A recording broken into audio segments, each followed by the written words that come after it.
Selamat pagi anak-anak. Sekarang kita belajar di lab dengan suasana yang lain. Tetap semangat ya. Miss akan memperkenalkan kepada kamu alat-alat yang ada di lab biologi. Nanti kalau sudah keadaan aman, kamu akan naik ke sini dan kita akan belajar bersama-sama. Karena sekarang masih belajar di rumah, Miss akan memperkenalkan alat-alat apa saja yang akan kita pakai gitu ya. Oke, sekarang persiapkan buku kamu. Kamu buka di halaman 13. Di situ ada judul tentang pengenalan alat-alat laboratorium. Nah, di sini Miss akan memperkenalkan kepada kamu apa saja. Nanti kalau kamu sudah bisa ke sekolah, kamu akan coba sendiri ya. Oke, yang pertama kita lihat di situ adalah termometer. Nah, ini nama termometernya ya. Ini untuk mengukur suhu, begitu ya. Jadi ini bisa ada talinya supaya tangan kita tidak memegang. Jadi yang terukur adalah yang benar-benar kita ukur. Jadi misalnya kita celupkan begini, kemudian nanti suhunya akan naik ke atas berapa derajat, begitu ya. Nah, dengan ada tali, yang terukur adalah cairan yang kita ukur, begitu ya. Ini adalah termometer suhu. Kemudian yang kedua itu kita akan mengetahui ini namanya gelas ukur. Nih, ada ukurannya ya. Jadi ini gelas ukur, kebetulan yang Miss contohin adalah yang 100 mili. Ini angka 100, ini adalah untuk mengukur benda cair ya. Kita akan masukkan ke sini berapa yang kita butuhkan gitu. Kemudian yang berikutnya adalah gelas kimia atau beker glass. Ini Miss kasih contoh yang ini untuk mengukur air juga atau benda-benda lain, benda-benda cair. Kebetulan Miss yang kasih contoh adalah yang 500 mili, ada yang 1000 mili begitu ya, ada yang 200, ada yang 100. Nih contohnya yang Miss kasih adalah yang 100 begitu ya. Jadi ada beberapa ukuran.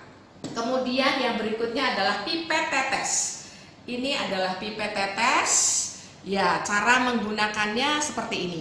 Jadi misalnya kita ambil cairan, nah kita pencet pulpnya, kemudian kita teteskan 1 tetes, 2 tetes, 3 tetes dan seterusnya berapa yang dibutuhkan. Biasanya untuk meneteskan larutan untuk percobaan, gitu ya. Kemudian ada kaca pembesar, mungkin sudah tidak asing bagi kamu. Ini loop. Ya, loop ini digunakan untuk membesar sesuatu benda yang kita tidak bisa lihat karena terlalu kecil, gitu ya. Kemudian berikutnya adalah labu Erlenmeyer. Nih, jangan kebalik ya. Tadi adalah gelas kimia, ya sekarang labu Erlenmeyer.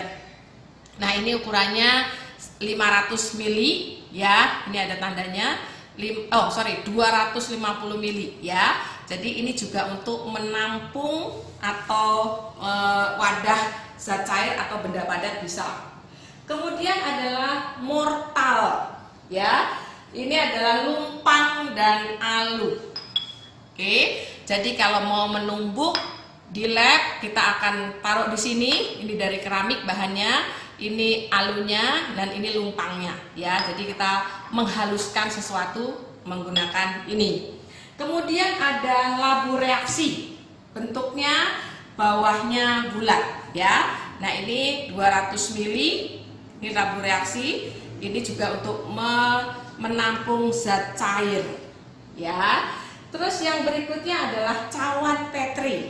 Nah, mungkin ini agak jarang kalian lihat ya. Ini cawan Petri itu ada sepasang begini, ini yang bagian bawah, ini yang atas. Biasanya kita gunakan untuk jika kita mengembangbiakkan mikroorganisme, jamur begitu ya, tapi menggunakan media. Nah, medianya ada di sini. Ini adalah tutupnya seperti ini. Nah, ini disimpan, kemudian beberapa hari berikutnya akan kita lihat jamur atau bakteri yang tumbuh di sini, begitu ya. Ini adalah cawan Petri atau Petri dish.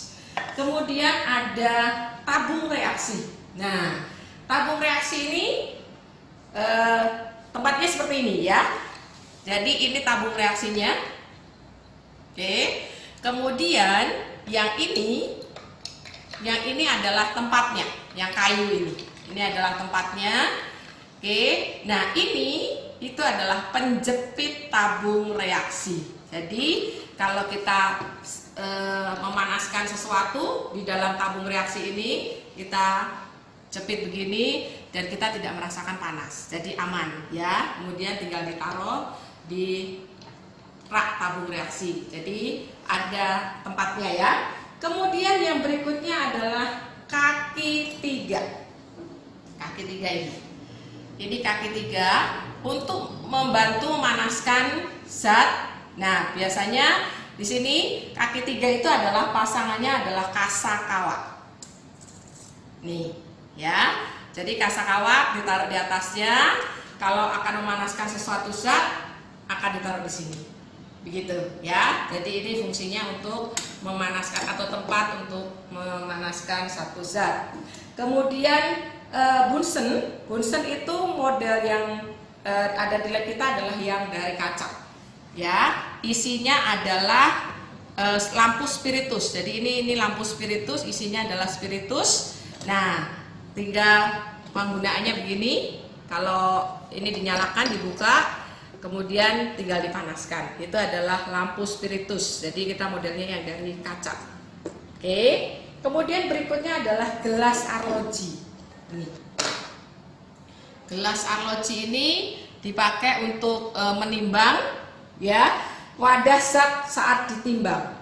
Oke, ya. Kemudian ada neraca.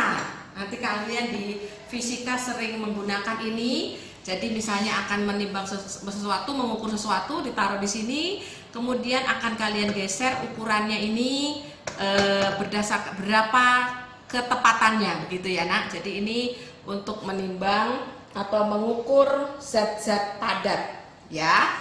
Oke, kemudian kalau mikrotom itu kita untuk lab sekolah tidak ada. Nah, kemudian selanjutnya adalah pinset. Nah, ini pinset ini adalah biasanya untuk alat bedah. Jadi serangkaian alat bedah salah satunya adalah pinset, begitu ya. Jadi ini untuk mengambil atau menjepit benda, ya, supaya kita tidak merusak pada saat membedah atau praktek di lab. Kemudian ada untuk yang mikroskop, ini adalah yang tidak asing. Ini adalah kaca objek, ya. Ini mikroskop, ini kaca objek. Kemudian yang berikutnya ini untuk meletakkan objek di sini, gitu ya.